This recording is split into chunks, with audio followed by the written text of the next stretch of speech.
chest is about to get worked. I think you knew that by the title, but what's the harm in reiterating what we already know? So, basic plan. I'll just get through the workout before I talk about any kind of random ass banter. But basic idea is I'm probably going to start off with incline barbell. Then I could foresee doing some pec deck, perhaps some cable presses, and then finishing with some cable flies. Now, I'm not saying that's what I'm locked into. Wow, this guy has no idea how to deal with this intersection. But that's a workout which I could hypothetically see happening in the very near future. But let's say for whatever reason, when I'm warming up, my shoulders just feel a little weird on the incline barbell. I mean, I've gone through periods where like I didn't like incline barbell so much that I just fucking talk smack on it. But it kind of, for me, rotating between incline barbell, Smith, and dumbbells, it just kind of transitioned between them. So my chest training never gets too stale for too long. One thing that kind of sucks though is, 150s are not, they're not the most abundant commodity in most commercial gyms. They're not that rare, in the grand scheme of things. People move the 150s around, so I've seen them in a couple gyms.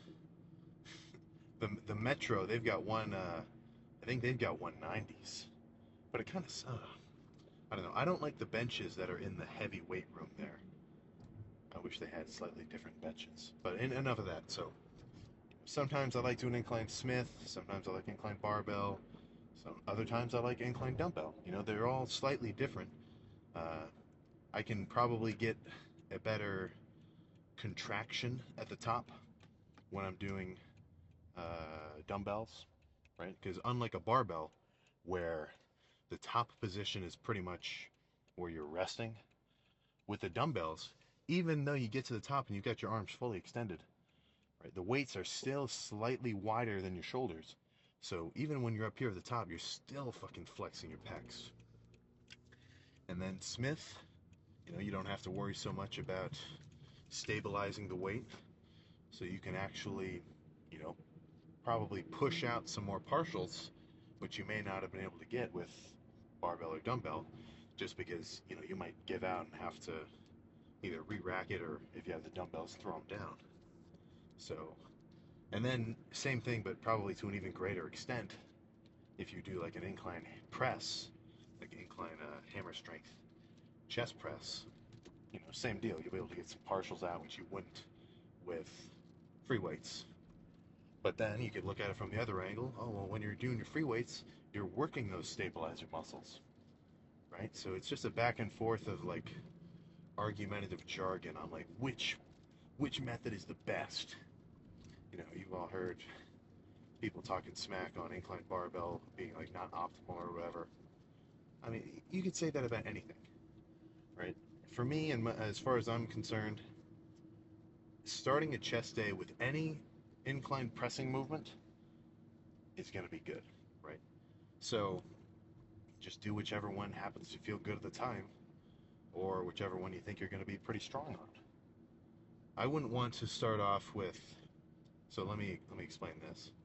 I wouldn't want to start off my chest day with working sets of like pec deck or cable flies, just because I'm not going to be able to get enough tension on the muscle to seriously work it as as intensely as I can.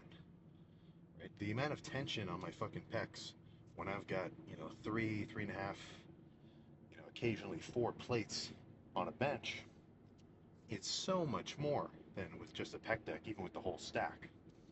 And when you're strong, I think that's when you want to target your muscles with as much tension as possible. So in my mind, a good chest day is one that starts with heavy compounds, being heavy pressing, and then trends towards some lighter squeezing movements. Now, you could still do pressing movements, like, when I finish incline bench, or I think when I finish incline bench, I'm going to move on to some cable presses, but they won't be, the whole point of those won't be to, like, just move as much weight as possible. It'll really just be to, like, squeeze the fuck out of my pec to the top, and, just fatigue the fuck out of the chest. But enough talking about it. Wait a second. You gotta be kidding me. Alright. I am fairly certain that the Y is fucking closed. Because it's the weekend. So, all that shit is gonna get totally changed up. We gotta do a 180 to Planet Fitness. So I will see you in there for the first working set.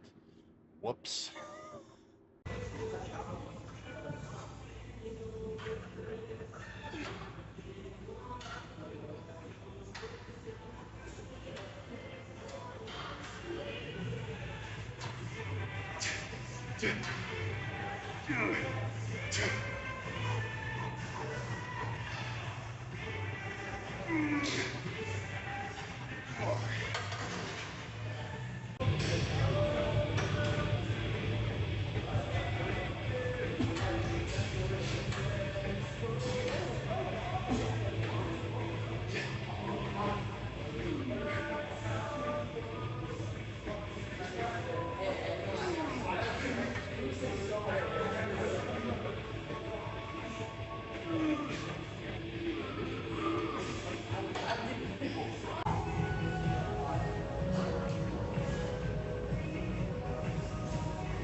I think the mic may have been disconnected this whole time.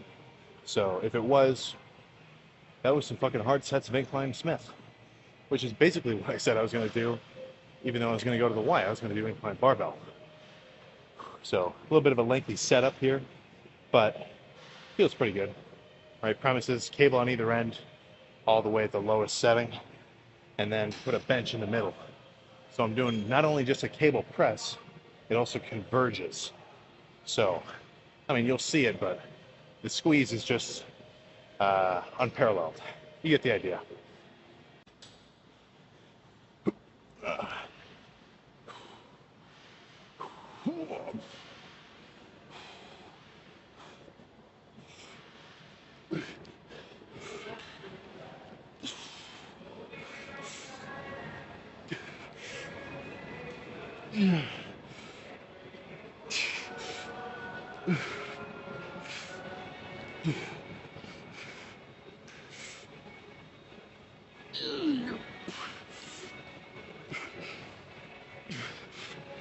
Oh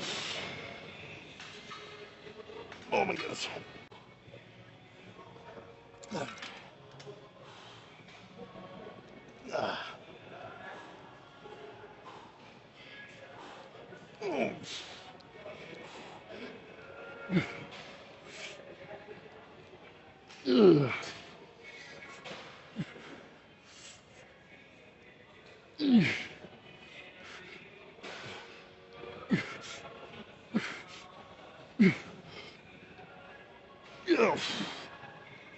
Oh. Whoa. Okay. Actually, on second thought, let's just do some normal cable flies.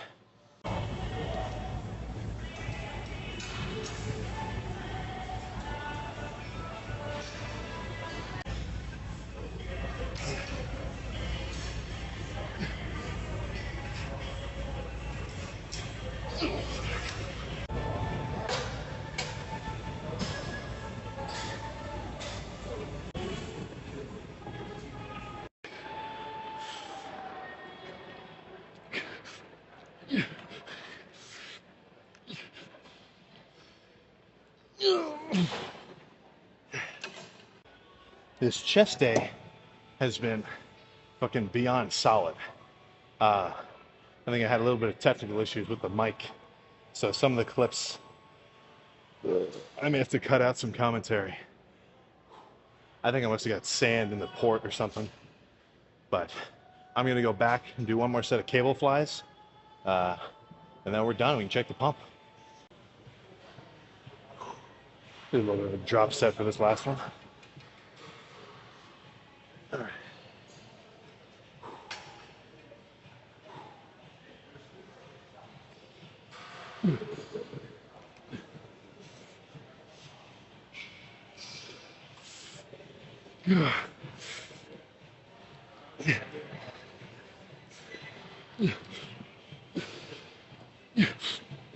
Oh, fuck. For the drop set, I'll do high to low flies. Just feels a little different. Well, actually, it feels a lot different.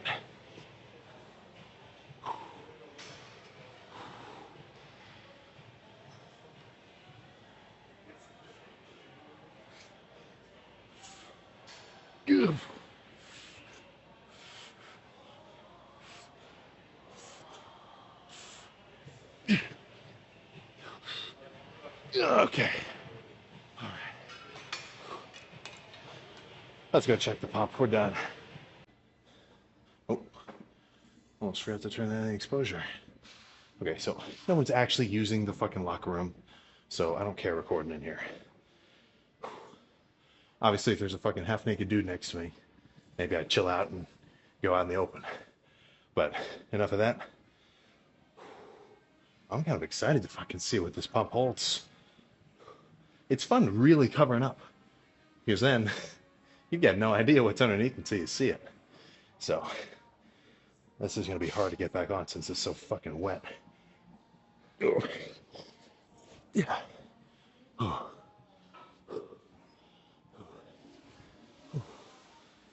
All right.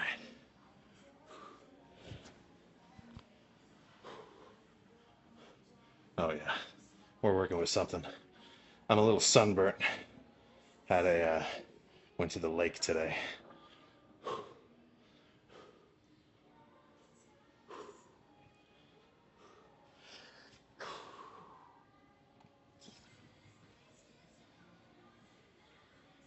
Oh my goodness.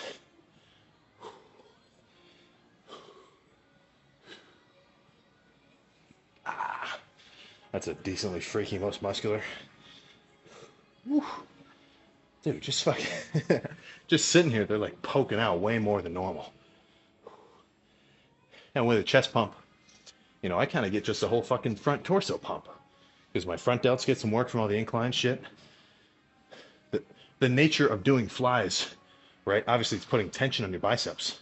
So I got a small amount of bicep pump. Just everything's looking crazy.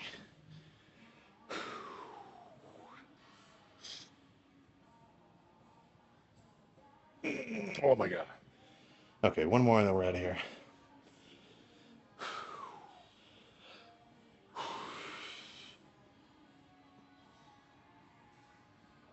Oh. All right, let's get in the fucking car.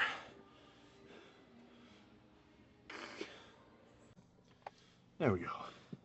Okay, let's fucking get home quick because I did not make the cluster dextrin shake. I was fucking in a little bit of a hurry. So yeah, chest got fucked. Whoa, Jesus, this guy's trying to hit me. Not cool. Throw me on a loop here. Yeah, chest got obliterated. Obliterated. That was a freaky ass pump. Oh yeah. I mean, I pretty much called it. You know, heavy pressing in the beginning, followed by cable pressing slash flies toward the end. You know, beginning emphasizing more so heavy shit, tons of tension on the chest, really fucking just fatiguing to failure.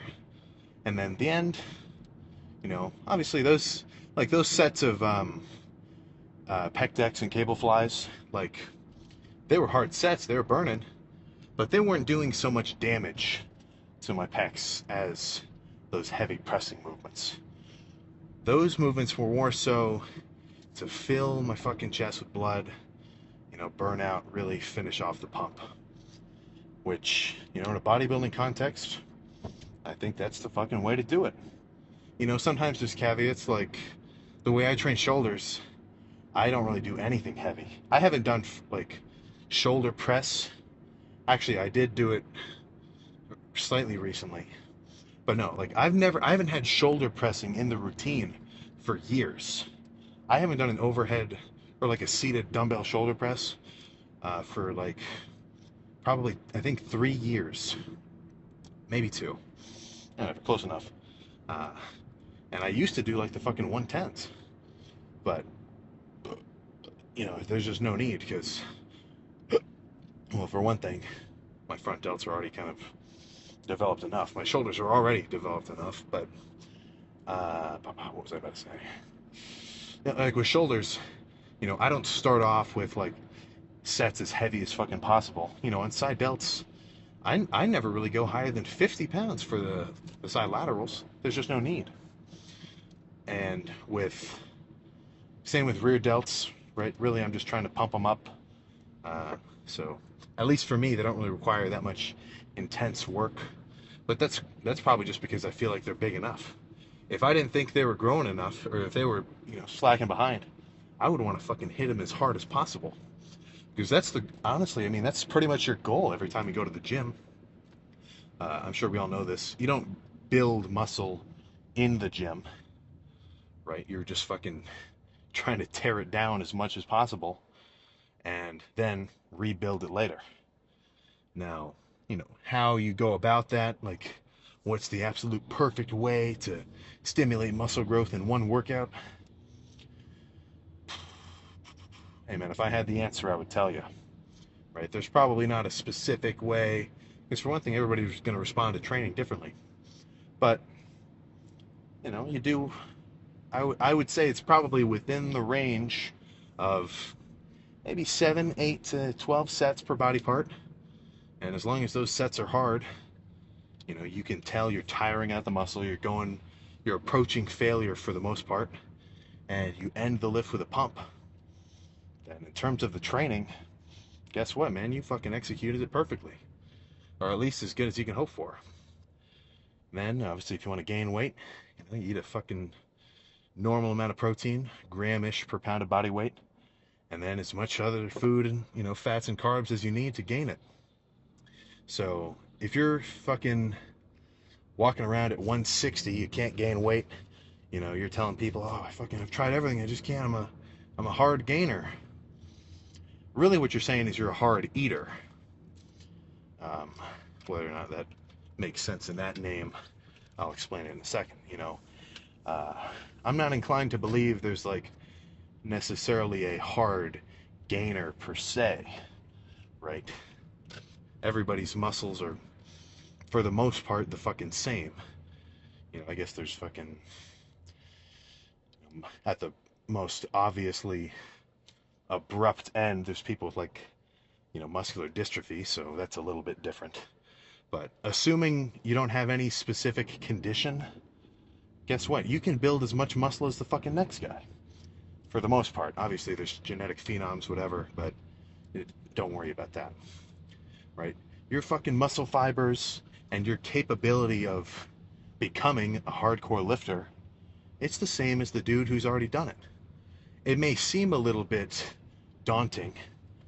Let's say your buddy gets you into the gym for the first time. You know, you tell him you're kind of interested in learning how to work out, and you follow him through a couple of workouts, and let's say you finish doing the first half of push-pull legs.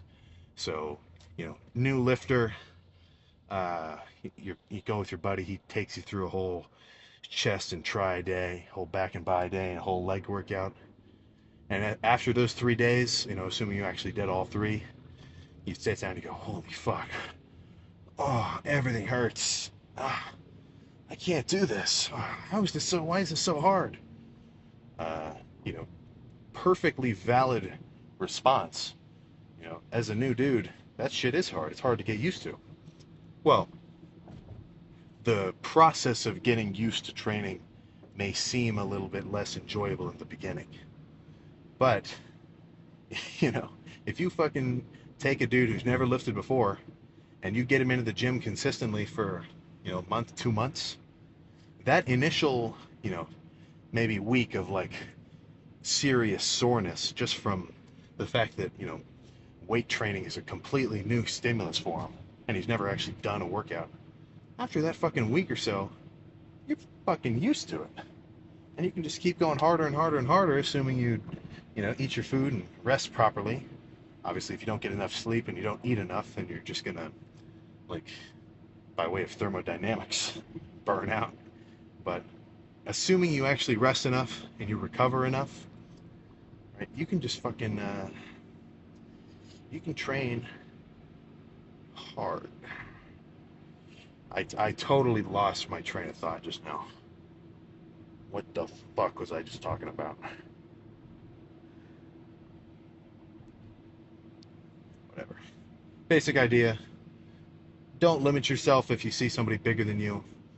Right? Your mentality should be, just wait. I'll fucking catch up to you. I'll get you one day. Just wait.